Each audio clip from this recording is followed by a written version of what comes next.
Pretty impressive, that. Yeah, it's very good. Yeah, who put it together? It certainly wasn't me. It's very good. We like it. Anyway, you're on there, Tiger Talk here on Humber Wave Radio and on to Hull and Back podcast. Good to have you tuned in again. Second week. We're hoping we're going to be better this week than we were last week, because I was rubbish. I'm telling you that for now. Well, I didn't get on till about 10 minutes into the show, and there you are. Technical issues. Well, technology's not got the better you this week. You're actually there. Yeah. Sometimes I make it work for me. He's not listening to himself back in his own ears either. No, that's always a bonus, isn't it, Joe? For the listeners, we are pre-recording tonight, so it probably does seem smoother because we can edit out any of our mishaps and what have you. With us being 7:45 kickoff on Wednesday, we have had to pre-record this one, haven't we? We're not doing any editing, Joe. We're just going for it, and we're all going to be professional enough not to have to edit anything. Nathaniel, long time no see. Hi, thank you very much for having me on. I've missed being on 106.9. Now, this is great for radio, but I've got my old 106.9 West Hull FM hat. You have, you can't see it. You've got a hat. Well done to you for having an old. He wore it in Rome, evidently. On holiday. I mean, it's the only hat holiday I've got. in Rome. We've got loads of listeners now that come from Rome because of because of Nathaniel wearing his cap and crossing Rome for us. They're all tuning in. It's great. Very good. We need you back on the radio, Nathaniel, doing a show again. Oh, it's too much effort. I mean, I talk all day at work and talk all day, out of work as well. But I'm looking forward to this. It's been too long. So thanks for having me on. It has been too long, and let's get straight into it. I know you had the podcast on Sunday night, which I enjoyed. It was good podcast, to be quite honest with you. What was your thoughts on Saturday? Shall we start off with you, Paul? Yeah, kind of. I was quite happy with the draw, to be honest. Obviously, I wanted a win, but I don't think the team's actually up to scratch yet. I think there's still a lot of ragged edges, to be quite honest, and I don't think he knows his sort of first team. I mean, I was glad Pandor had a good game because he's been slated in the sort of 6 pre-season games, and there must be something there. He can't be as bad as he sort of looked, I think, in the pre-season games. He looked quite good on Saturday, I thought. I mean, the goal wasn't his fault. He didn't do a lot wrong, come out for corners, and he's not the biggest goalkeeper in the world. And to be fair, Bristol had 2 big strikers on the kid in the first half. To be honest, I don't know how much he'd be costing us, but I'd be looking maybe getting him because him versus Oscar, he puts himself about, he's got pace, he looked quite a decent centre forward. He might have some rough edges that need ironing out, but he's certainly frightened our 2 defenders to death, I thought. And, I think the City just need a little bit, more from Oscar. I don't know if he's got it, to be quite honest. He's a bit of a fox in the box, but I don't know if he's sort of centre forward in the terms like Delap, who gets the ball and has a right go at the defence. He's not like that, isn't he? He didn't win many in the air on Saturday. I know they had quite a big team, but I don't know. I was happy with the draw. I was disappointed to go 1-0 down because I don't think we deserved to be. I know that the first 20 minutes of the second half was on top, but I felt, we didn't deserve to be 1 down. There was no better than us. And I thought, looking at some of the play in the game, both teams seems to be quite happy not to shoot. I mean, they had one where I think the defender went through and he was actually eyeing Pando and he stopped and then passed it to somebody else. And I thought, why hadn't he had a shot? That was their team. So it seemed to me they was happy with the draw. Obviously, the penalty then maybe disputed, but I thought it was a nailed-on penalty. And it was a well-taken penalty by Oscar, but I don't know if he's the future, to be quite honest. I don't know what you lot think. I was just going to say that striker that they had in the first half, I didn't think there was going to be anybody taller than him, and then they brought him off and brought the other striker on, and he was like 2 foot taller than him. How tall was he? Sorry, Joe. Kept getting bigger, didn't they? I'm just going to say on Oscar quickly. We were saying on the pod on Sunday, weren't we, Nathaniel, with Tom, that we perceive Oscar to be like, right, he's our aerial threat. But you put him up against most centre halves, and he's a good sort of couple of inches shorter because he's only 6 foot tall, and you put him up against a Zach Viner who's 6'3", a Rob Dickey who's 6'4" on Saturday, and then against Sheffield Wednesday today as this goes out, he's going to be up against like a Deshaun Bernard, a Bambo Diaby, who are also bigger than him if he starts. And I think it's a certainty he'll be at least on the bench because we haven't got anyone else. But yeah, we perceive Oscar to be right. He's our aerial threat, but when you put him up, just crossing balls into him in training, he might be. But in an actual match situation, he has to maneuver himself well clear of the defender to get to that ball first, because 9 times out of 10 he will get beaten to it. And that's why I don't want to dwell on it, because we've got other targets and we're close to another couple of signings in that position. But Kiefer Moore would have been perfect just because of his sheer size. Yeah. But equally, does quite well from corners though, doesn't he? Seems to get himself there. I think it's his general hold-up play to me.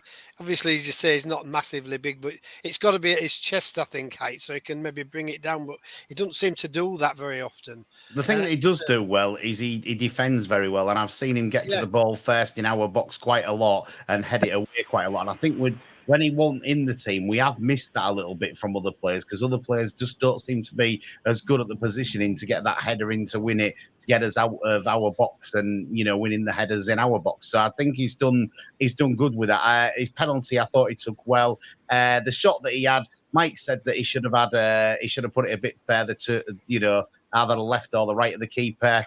But, you know, when that ball's coming at you at pace and you sort of hit that ball, he's hit the target. The keeper's made a save. I don't think myself that, you know, you could have a go at him too much for it. No, I don't think you can for that. I mean, I just don't think, you know, when he looks at the 2 centre forwards, I suppose, you'd prefer the other one, the Bristol City one, because he's a big lad, he's direct. Yeah, maybe, I don't know how good he is at scoring goals. Obviously, it's the first game of the season. I don't know if he's going to end up scoring a lot of goals or not, but he looked more of a sort of Liam Delap type, where he's strong, holds the ball, you know, takes the ball. He took 2 of our defenders on and went through them. Even though he got fouled, he still carried on.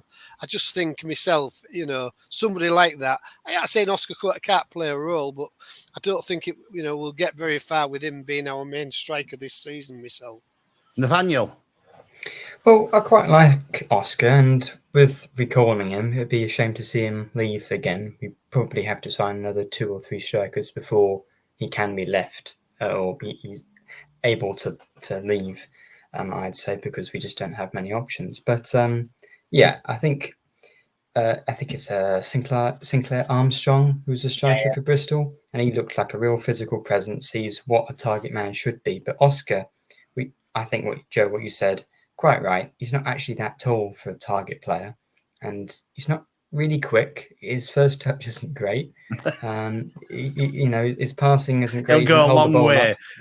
But he's a poacher. He's paid to score goals. He had 2 chances, 2 proper chances anyway. The first one forced O'Leary into a good save in the first half. The second one, the penalty, and he scored it. That's what Oscar Estupinian's paid to do.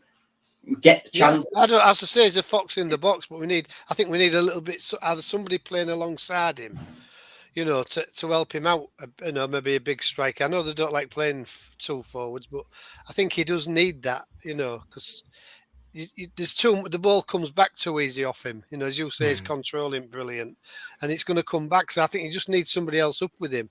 To me, he's good in the box. He scored 13 goals in the first season for us.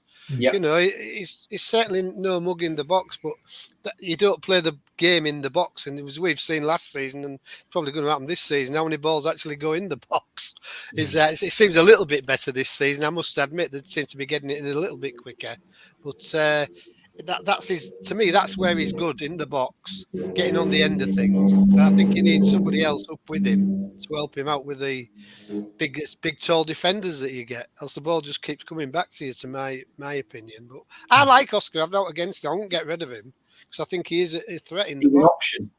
Yeah. If we had him last season, I think the issue was that he probably didn't want to be on the bench. He wanted to go, somewhere and play. But if we did have him on the bench. Compared to Sharp, for example. Now, of course, as soon as he leaves City, gone and got his 250 scored, haven't they? goal. Yeah. But yeah, we would have finished in the playoffs with him on the last. I think we would, games. Nathaniel. To be honest, I think we'd have finished in the playoffs if Oscar had stayed with us. Obviously, bit of a clash there. It's, as you said, Danny maybe didn't want to be on the bench or whatever. It's it's a bit like that. So you can understand a striker not wanting to be on the bench and wanting to start. And he started the season before and did a good job for us.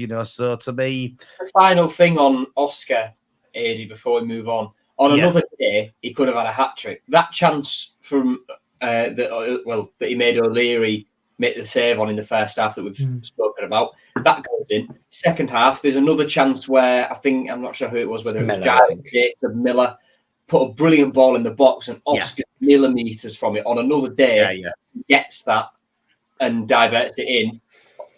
And then there's the penalty as well. On another day, he could have had a hat trick. Yeah, that's what I say. I wouldn't get rid of him. I wouldn't have got rid of him last season. I'm a bit gutted because Mike was not happy about Oscar, and I'd said to Mike, "It's all right, he'll score a hat trick." So it's a shame that he didn't score that hat trick because it'd have made me look really good, wouldn't he? There's been a lot of debate on the left-hand side. I know you guys was talking about it on Sunday night about the problems on the left, and I saw that Jacob had had a lot of hassle on Saturday or over the weekend after the game and stuff like that. And on social media. Social media. I mean, I'd like to say that Jacob, I think he's learning his trade. Obviously, he makes a mistake for their goal, but I'll tell you what, Giles ahead of him was far worse on Saturday. And people can shout at me if they want to, but I'll tell you now, his effort was absolutely poor as. And when Tim brought him off, I was like, well done, Tim. You spotted the same thing as me. The goalie, Pandor, was looking to throw it out to him 3 times, and he didn't look at Pandor. He didn't look at Pandor once to get the ball. And it's just laziness, not looking to get the ball, not chasing back, not covering your man. For me, I don't think he'll be here at the end of the transfer window. Yeah. Well, I think first half he did quite well, but I think like you, second half he went missing, and he didn't look as though he was very interested. To be quite honest, I think he is that type of player. He's got that sort of look about him that he looks a little bit disinterested. But there's still this talk of Middlesbrough, isn't they, going after him, and he could well go there. I think I mean, I think there is a player there, but it's whether he's happy here, isn't it? This is the thing. I think that's the thing. I don't know if he is happy here or not. What are you thinking, Joe? Because you looked as though you disagreed with me. I think, Matty's had a tough pre-season, and it's because of that. I wouldn't, if I were in Tim Walter's position, I wouldn't have put him in the starting 11. I'd have put Giles in his natural left-back position and then played a Jarvis or a Sincere Hall or someone like that at left wing. I must admit, I wouldn't have started with him. I don't think he's had the best start to the pre-season, and so he's still, is he 23 or something? But he's still pretty young considering he hasn't played that much for City, has he? It's not as though he's a 23-year-old who's played a lot. He's been very limited with City.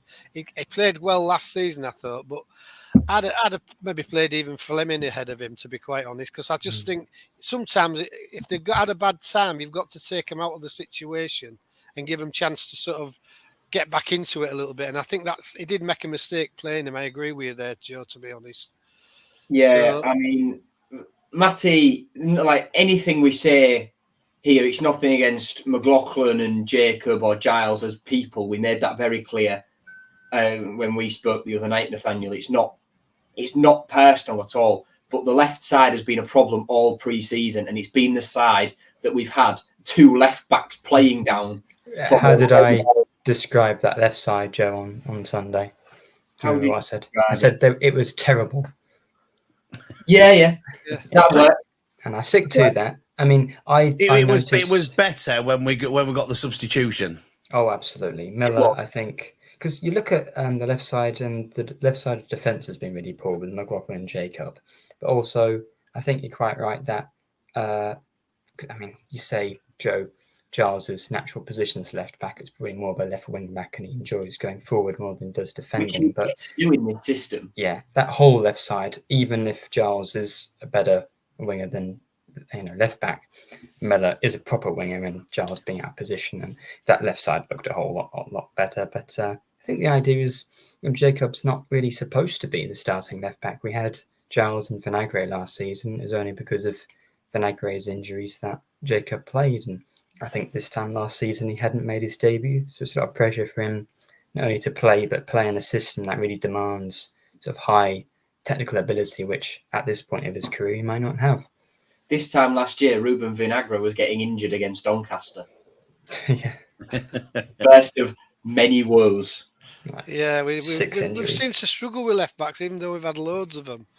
We do seem to struggle. Nobody sort of hammered that position down. That's my position. Not been a good one since Andy Dawson, I'll say.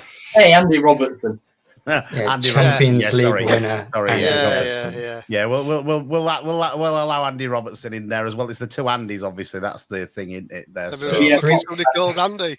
3 times Champions League finals. Have we got anybody called Andy in our left backs? I mean, we've had a lot of... Say again, Joe? Andy Smith. Andy Smith, but he's not a left back, is he?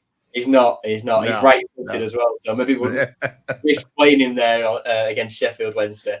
No, possibly not. It's obviously going to be something that Tim's looking to sort out, and as we've all alluded to, there's lots of players that are rumoured, and the latest rumour that I've heard, because obviously Brentford have now are close to signing. Not this again. Yeah, I've signed. Yeah, they've signed him now, have they? So they've signed him, Carvalho, and now KLP's coming back again, I hear.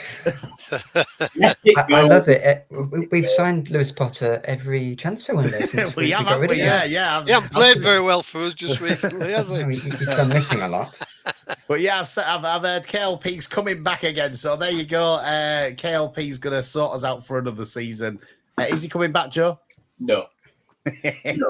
It makes sense, though, doesn't it? In a way, it makes sense this time, but it made sense the last 2 times as well, because the first time he didn't play all that half season at Brentford, and he wanted to stay and prove himself and never played. We inquired again in the summer, but then so this was like the January after he left that first one. We inquired again in the summer, and he said no. Again, and Brentford also said no, so let it go. Definitive, yeah. So that one that John's talking about, the one that we like then, is obviously Aaron Connolly, because he was in attendance at the MKM Stadium on Saturday, so he's got to be the fans' favourite that's coming back. I'm glad you mentioned that. I've got some words about this. Pre-season against Fiorentina, I was sat next to Cyrus Christie. Yeah. Where's the Twitter into overdrive that he's coming back? Is it? It's not uncommon for players who have just left clubs, if they've not got other clubs, to stay in touch with the clubs they've just left. It's nice, isn't it? Dates, get over it. Joe, you are such a spoil sport, aren't you? Such a spoil sport, Joe. You have to remember, last summer, we actually... we probably had an option to sign him on a permanent deal pretty early after his loan deal finished, and it took a long time for us to sign him, actually. There was quite a period in between him being a free agent or whether he was still at Brighton before we signed him again. So it seemed like we weren't going to go in for him. So it's not going to happen again. We looked at him, didn't we? And Rosinha then said in an interview on the first day back, recorded for the first day back in pre-season, look, I thank Aaron Connolly for last year, but we've decided to go in a different direction. 2 weeks later, he's decked out in the new Kappa gear, getting his photos done with bleached blonde hair at the stadium. I cannot wait for the Plymouth game, the front three: Fraser Campbell, Lewis Potter, Aaron Connolly. We get Myler's still at the club at Huddleston. Is he retired? I mean, in all seriousness, he's obviously without a club. Would you give him a game by game? No. We let him go for a reason. Sack it off, move on. Nathaniel? I mean, it's the thing. If he's fit, he's actually really good. But the issue he's got is that he never is. And I think... Well, I'm a bit like with Nathaniel, to be honest. His fitness... I mean, he hurt his toe, didn't he? It lasted absolutely ages. and you think, It hurts is when he you stub pulling your the toe. wool over You've your done it, eyes a haven't little you? bit? You've stubbed your toe before. It really hurts. Yeah, but it doesn't take you that long to get over it, does it? Nearly all season. Angus Gunn killed him that Norwich game. Angus Yeah. Gunn did kill him, to be fair, and he was a big lad against a little lad, and you saw he got flattened, didn't he? It was like a steamroller going along the road and going boom, I'm taking you out, and that Is that was how he it. hurt his toe then that day? No, that was another day, I think. When he was on loan, he had a ball kicked at his toe. And He did, broke. that's right. Yeah, I remember that. Yeah, To be fair, I think that's the general conceit of football, isn't it? So, Well, yeah, could be right there, Nathaniel. I don't know. And But then no, I don't. I think you've got to move forward rather than keep going back to old players you've had that haven't really worked out. As he's had a few good games, scored some good goals, but he's been so much in and out of the team. And if you couldn't get in last season when we had no centre forwards. Virtually, you're hardly going to bring him back now, are you? When you're trying to sign players like the good thing is, if he did come back, his new boots would be made by Kappa, and they'd have a steel toe cap. Anyway, we'll move on from there, and we'll get on to this. We'll get on to anything else about the game on Saturday before we move on. It was really good. I think it was good. Yeah, listen, I was quite pleased. I was quite pleased with how we played on Saturday. I think it was a little bit stop start at times. Was a little bit in the game and then out of the game, but it was. It was our first game. It was their first game. You could see it was two sides that was just trying to find a bit of fitness, get themselves going. And, overall, there was some points of the game. It was quite end-to-end and quite enjoyable, to be quite honest with you. I mean, obviously, we don't want end-to-end. We want end and them coming nowhere near our end. But, for a neutral to watch that game as an end-to-end game, I thought there was some good points from both teams in the game. And, there was some bright points in the game. I don't think we was all, you're probably with me. We was all going into it with a little bit of like, oh my God, we're not ready for this season yet. Yeah, to be fair, Bristol, we haven't got a good record necessarily against. I know we beat them at Wembley, but apart from that, we did remind them on the day as well. Yeah, twice or three times. If you include Saturday, we've won once against them in 13 games. Yeah, that's what I say. It's not a good record. So, and we've been off form. We've lost 6, we've lost 5, I think, and drawn 1 a pre-season or something like that. So we want on form. We haven't got any form behind us. New manager, fair few, spattering the new players, a new system. A few injuries. Take a draw against somebody like Bristol because they're a good championship team, aren't they?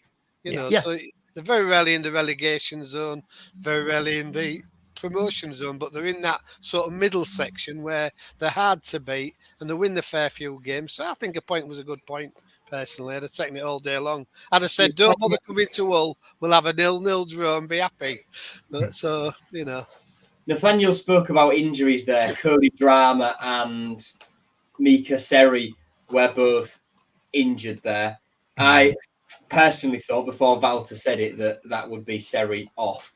In terms of for Wednesday, Seri is back. Drama is continuing to nurse an ankle problem. He's in a boot and he is still a couple of weeks away.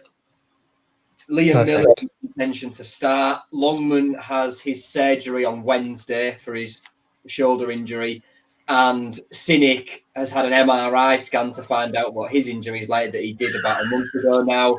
And he is still another 5 to 6 weeks off.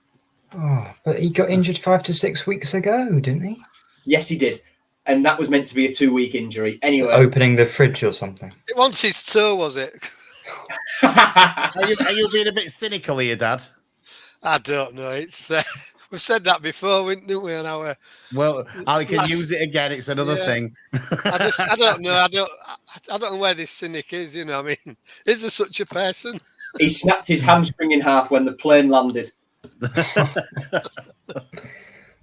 So it looks like Cynic's not going to be featuring on Wednesday. Tonight as we'll go out. So not going to feature tonight. What sort of team would you play? Would you play a full strength, or would you be looking to just blood some youngsters? Well, just another thing, goalkeepers wise, Harvey Cartwright's out for a long time, and Timothy Lottatala is back training now. Tim said today, as we're recording this, that he wouldn't look to send him out on loan, or he implied that Lottatala won't be going out on loan this window, which is very, very interesting. Had a good season for Doncaster, though, didn't he? He did. And with him getting back to fitness now, I'd look at getting him out, because when Harvey Cartwright's back, we've still got to let Timothy out, we've still got a third choice in Owen Foster who can come in there. And then when Cartwright's back, he'll take third choice from Foster, and then maybe he can go out on loan in January. So I wouldn't be looking to keep, both Lottatala and Cartwright at the club. Out of the two, there's one that can be loaned out because he's not injured anymore, and there's one that can't be loaned out because he's just had surgery on his wrist and he's going to be out for a long, long time. Yeah, no, listen, I get it, and I understand what you're saying. I think it is difficult, and because Lottatala had such a good season with Doncaster last year, it'd be a shame for him to be stuck as third choice and not getting a game with us, maybe only playing in the 23s or something like that if he gets in the 23s. So it's a difficult one, and I suppose time will tell. There's still quite a long time of this transfer window left, and I'm sure Tim could change his mind on that one. We're stockpiling goalkeepers again. We've got 7 goalkeepers on professional contracts at the minute. Too many, isn't it? We need them all in the goal at once. That's the thing. Keep a clean sheet then, maybe.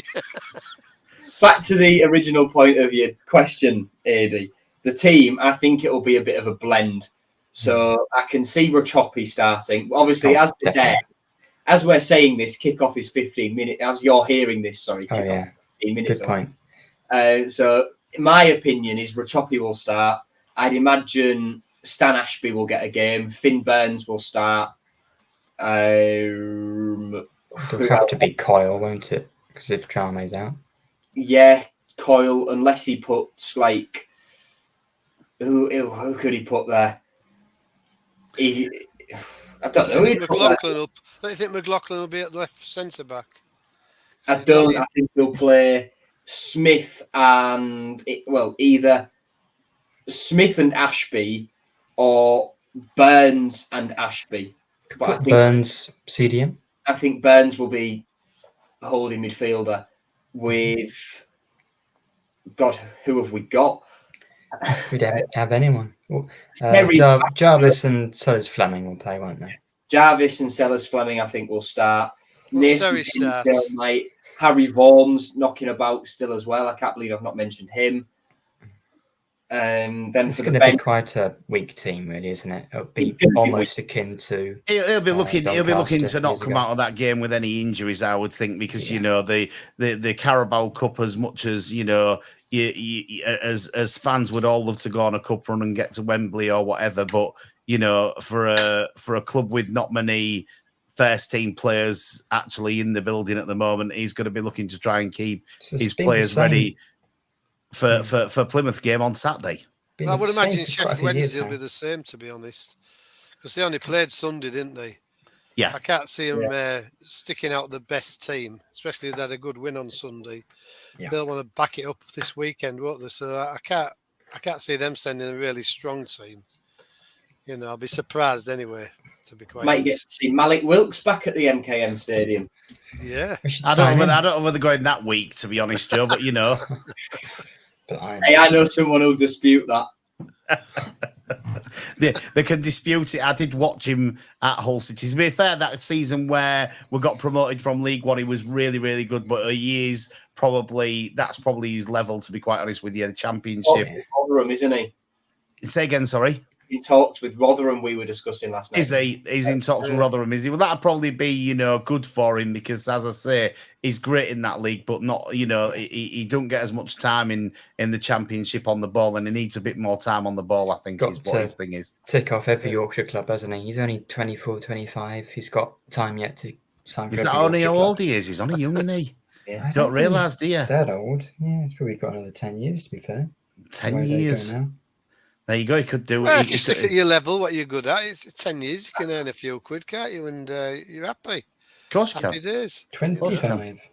25. There you go. He's got 25. eight years left then. Yeah. If 25 in Yorkshire, he's done. If he's cynic, he's probably got about half a year left. So, you know. I mean, that's pushing it, really. Didn't he? But yeah, I think it's one of them now where the Carabao has gone off the boil a little bit, and you know, I don't know. I don't think Tim's will be too bothered if we stay in. I'm sure he'd like us to, but if we don't, I don't think he'd be too bothered with the amount of players that we've actually got in the building at the moment. And you know, he's got to do the fighting talk, though, hasn't he? He's got to say, "Oh no, I'm not going to put a weak team out. I'm going to respect the integrity of the competition." They always say that. We want to win. But then he's going to rock up, and Zach Jagielka's going to be on the bench from the under-18s. Yeah, I'd be very surprised if it's a very strong team. They'll play one or two, maybe, and might give one or two of the new starters a little bit of a run out. I think, you know. Be interesting to see what Burns is actually like. Cause he came on and had a little, cameo at the end of the game. He's a big lad, isn't he? On Saturday, he's a big lad, and it'll be interesting to see how well he does. To be quite honest with you, Stan Ashby, he's one that's developing with us, and you know, probably needs a little bit of game time in a competitive game such as, you know, what we're playing. So it'd be good to see Stan Ashby come in as well. Left back, I'd be tempted with my friend. I keep saying it. He's got to play at some point. Brandon Fleming has to have a game at some point, doesn't he? He does. Well, he impressed me in pre-season, to be fair. It did me, Joe. It did me. So I'd whack Brandon in. Yeah, I think it's a good call. I think there's a player in there. There's definitely a player in there, Nathaniel. I've said it for a long time with him. I don't think he got a fair run under Rossini, to be quite honest with you. I think that he, you know, we could have tried him a bit more there, but, you know, they obviously didn't get on. He's come back, and I suppose August is going to be his month to see whether he stays with us or whether he goes back out on loan again. I think he was unplayable under Shotter. I think that 3-0 win at Peterborough, he was like prime Bale or Robertson or something like that. At home as well, he was great.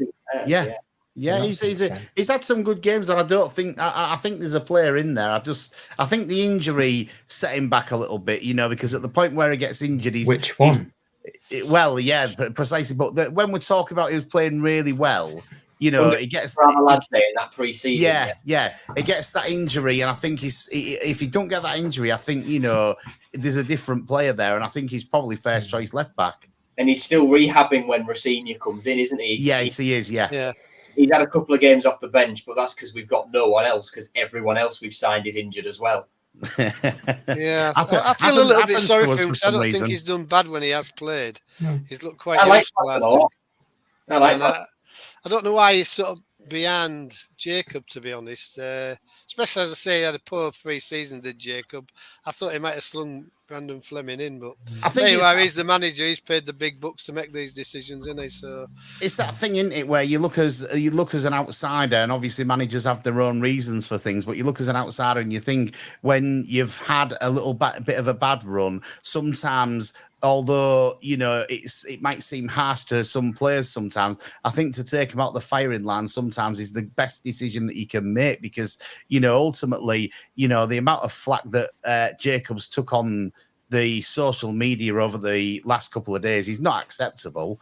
He's a young lad. He's seen some of it, because I saw somebody had put that he'd been blocked on Twitter by Matty Jacob, which, you know, you shouldn't be tagging anybody or even doing anything like that when you talk about these players. By all means, you know, we all have opinions on that, but the lad's young. You don't want to be getting in his head like that, because, you know, ultimately it's not going to do his career any good by doing things like that. So I think, you know, you're right. Tim could have taken him out of the limelight, played maybe a Brandon Fleming, or, as you said, Joe, put Giles back at left back and just take him out of that situation. And then, you know, it gives him a few games to recover. People have forgot how many things went wrong in pre-season for him. And, you know, he got us another go, and he comes back in and he's like he was at the end of last season, where he comes back in and he's like a bit of a breath of fresh air for us. So I do think that, you know, he needs a little bit of a break, and he just needs to be taken out of the limelight a little bit just to get his head in the right place again, I suppose. And it is a new system. You know, I know it's similar to Rossini's, but somebody said to me today, I always thought City sort of had more possession than everybody else. And I said, well, we did last season because we played it about at the back quite a lot. But I said he wants it forward a lot quicker. So the possession stats are probably going to be majorly different between the two teams because we're trying to get it forward quicker.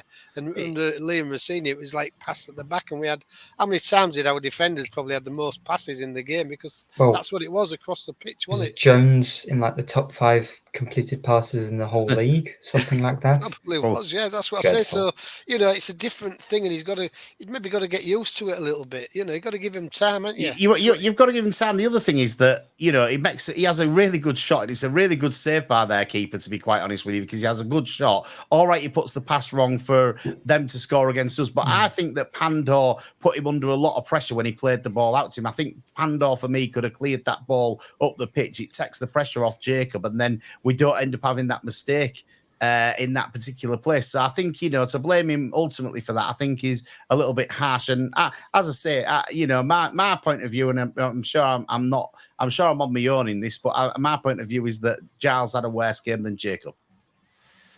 Yeah. Well, I don't know. I think his second half he wasn't much. I think first half he was okay, but second half, players make mistakes. That's what football's about. If everything went perfect, there wouldn't be any goals against, would they?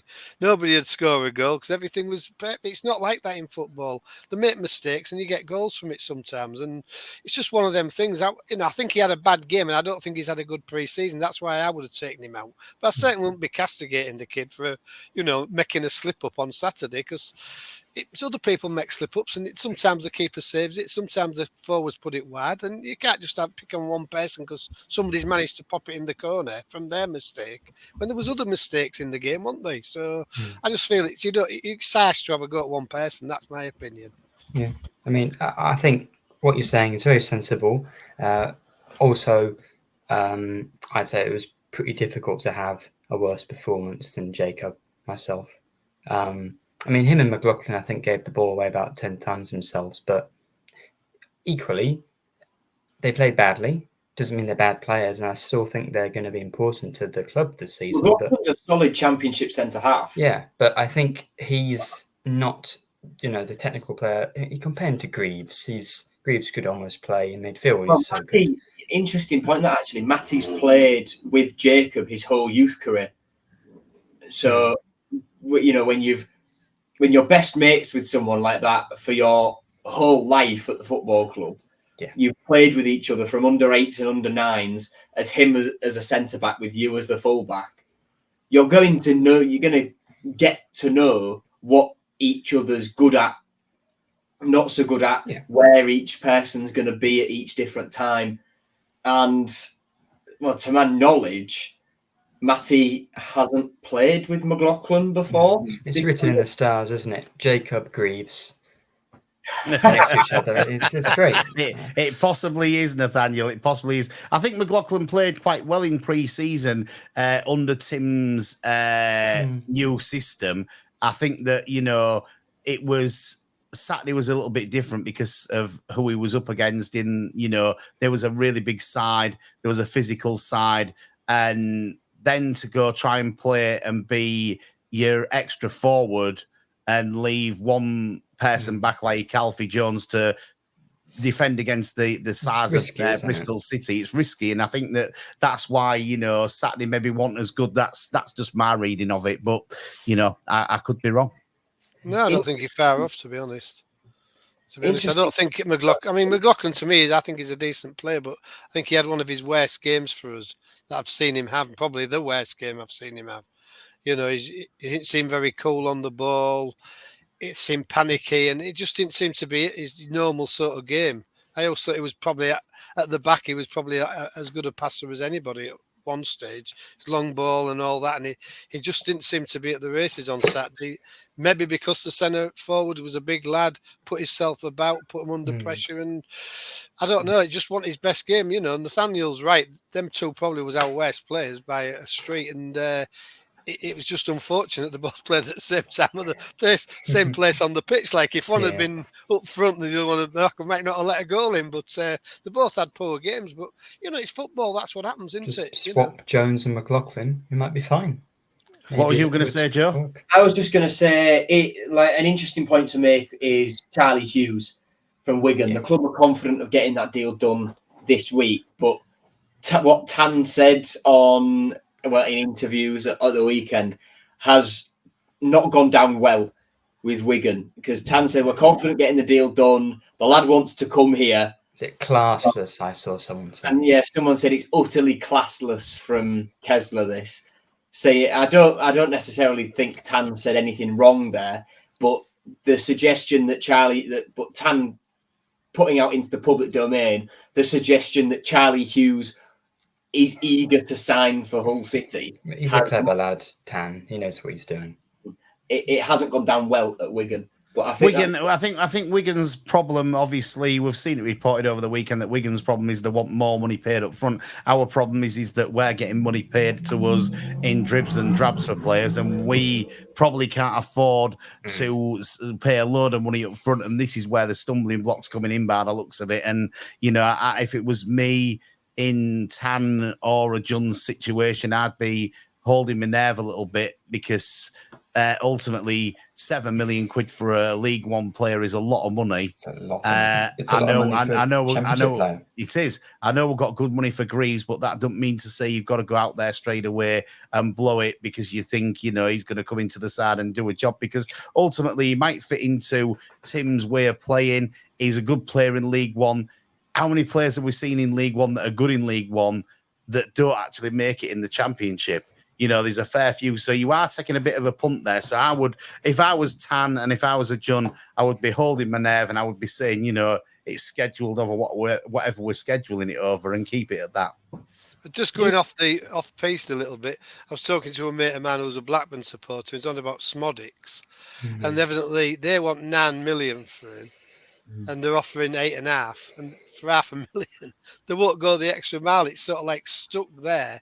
And he said he scored on Saturday or Friday. It's Friday they played once. Yeah, Friday. Yeah. He said he usually has this celebration. He didn't even do a celebration. He just sort of walked away, you know. So the lad probably wants to go because it's the Premiership team, and there's an argument of $500,000 or something like that. You know, it's the teams just do this, don't they? They sort of try and, you know, push the other club a little bit and try and get a little bit more out of them, or as you say, try and get a bit more up front than maybe we want to pay. It's just sort of a bit of a game to them, I think. You know what I mean?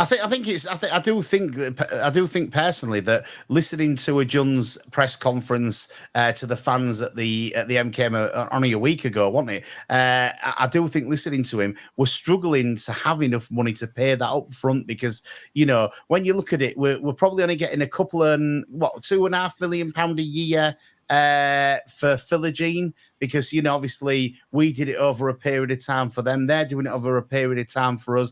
Then you've got the Greaves deal. I don't know how much they get in a year, but if he's on a 4-year contract, it's probably only £4 or £5 million a year again. So, you know, you're looking at that situation. We are actually getting a lot of money in. It's tight at the moment. And so, you know, you have to be realistic. And I think one thing you've got to say for them, they went crazy in January, but they're realizing that they've got to be careful now, and they've got to live within the means at the moment. I think that, you know, that's got to be testament to them, that they're trying to live within the means, because, you know, ultimately we don't want any points deductions. We don't want any problems further down the line with anything like that. So I think he's doing the right thing. Yeah, I mean, the loans, too many loans in January. Yeah, 7 million for a League One player. It's a hell of a lot of money, isn't it? The market's changed so much. I mean, 10 years ago, in January, where it's always more expensive, we got Shane Long for 6 million. That's a relegation rival, Premier League proven goal scorer for 6 million. And 10 years later, you get a centre back from League One for more money. Yeah. It is absolutely crazy. As you say, you don't know if they can do it, do you? You don't know. You know, if I'm not saying he isn't, it could turn out to be a really good, you know, signing, but you don't know, do you? No, no. You're taking a chance, aren't you? With anything like with any player, it doesn't matter whether they're in League One, in the Premier League, in the Championship. Whoever you get in, you're taking a chance, and you don't know how well they're going to play for you, because ultimately they're coming into a different team, a different system, you know, a different level.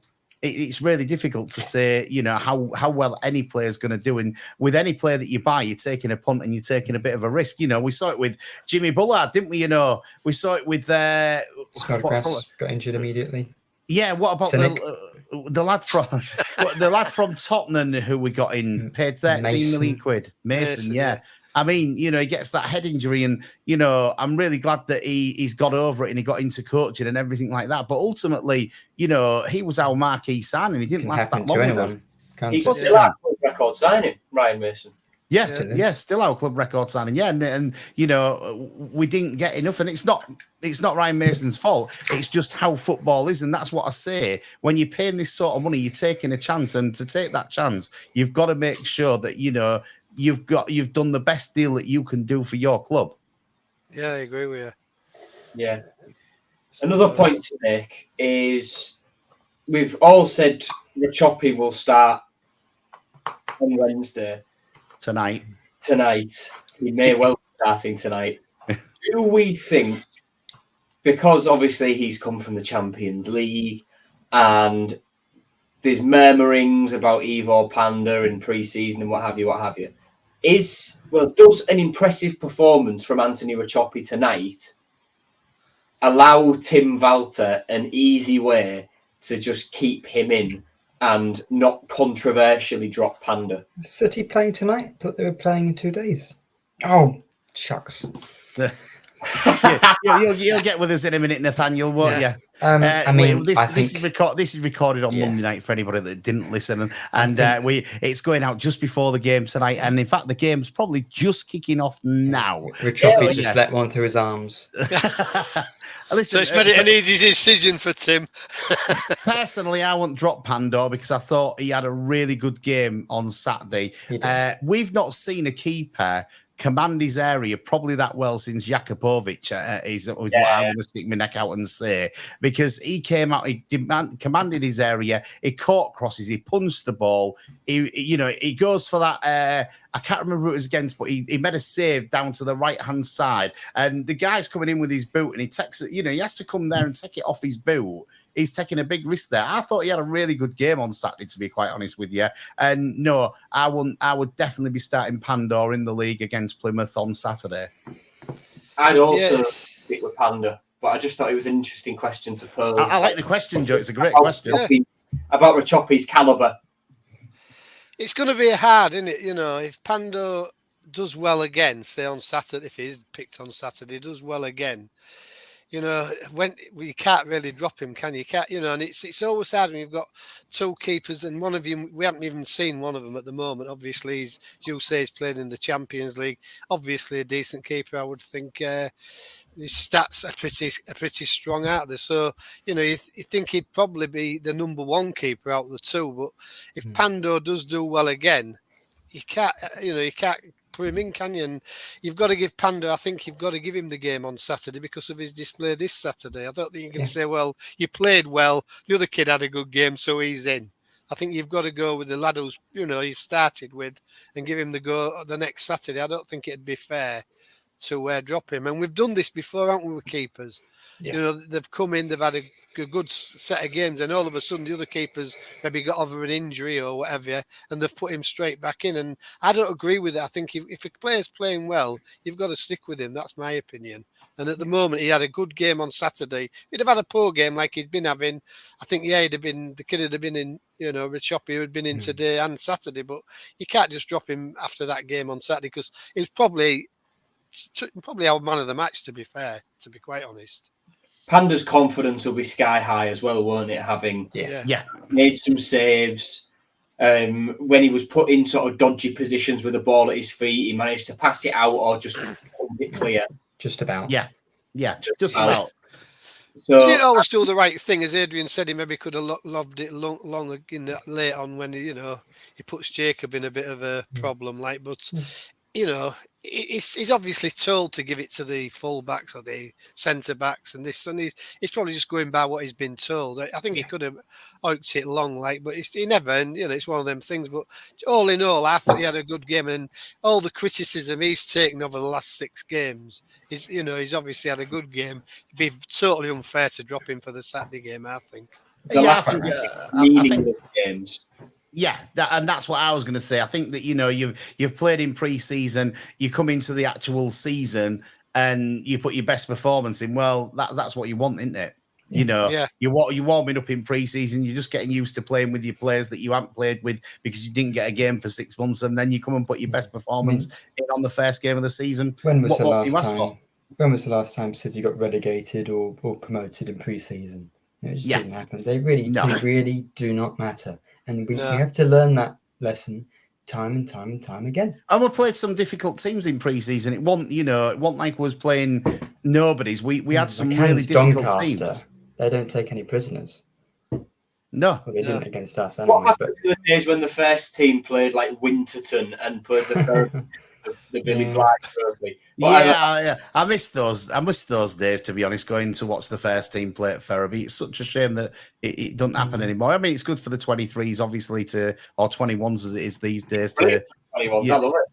Yeah, to get down there and play it. But, it was a great thing for the fans to get up close and personal to the first team a night down at Ferriby. You've even seen Dino on the roof at Ferriby there doing a bit of commentary when they've been down there. So, there've been some good nights down at Ferriby, and you do get a lot of food for your money when you go to that little hut.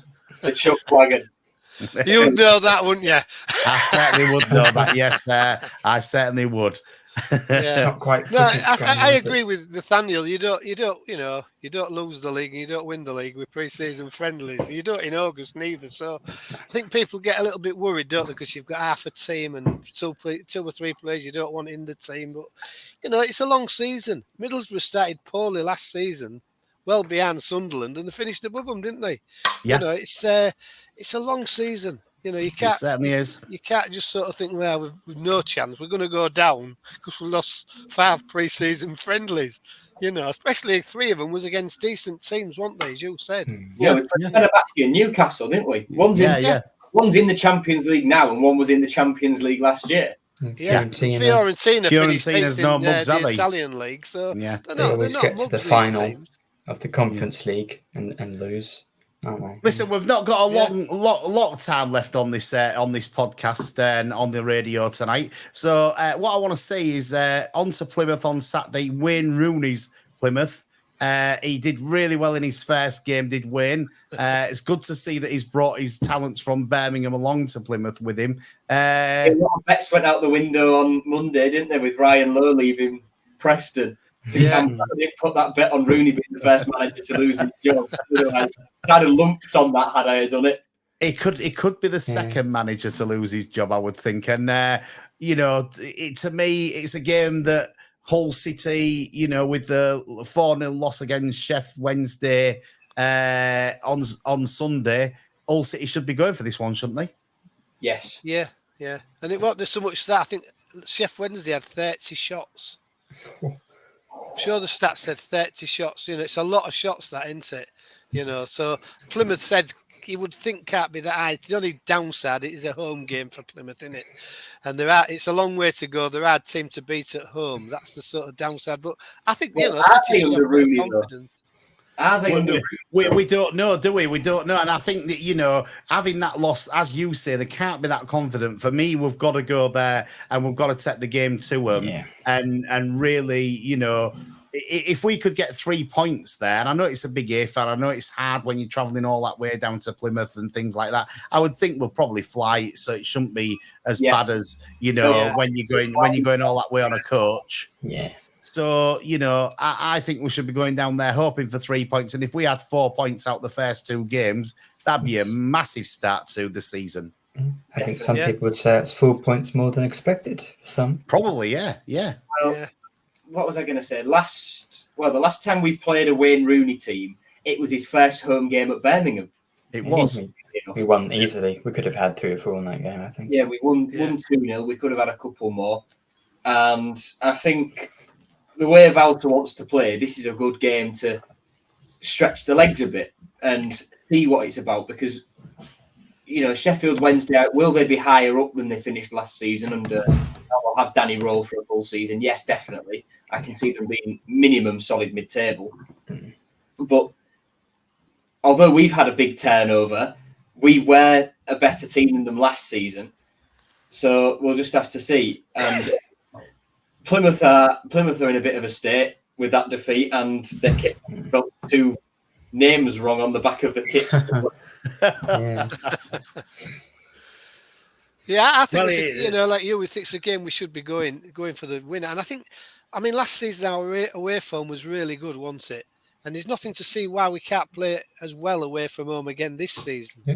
We don't have to go on. I'm not saying we shouldn't go at them a bit, but we don't have to necessarily be on the front foot from the start, do we? The emphasis will be on them, especially after a massive defeat. The fans will want to see a reaction to it, won't they? And if you can get that first 20 minutes out of the way and keep them quiet, their heads might just start to drop a little bit, because I don't know why they keep going for these big name people like Rooney as managers, because he's got nothing really there to sort of say should be a manager.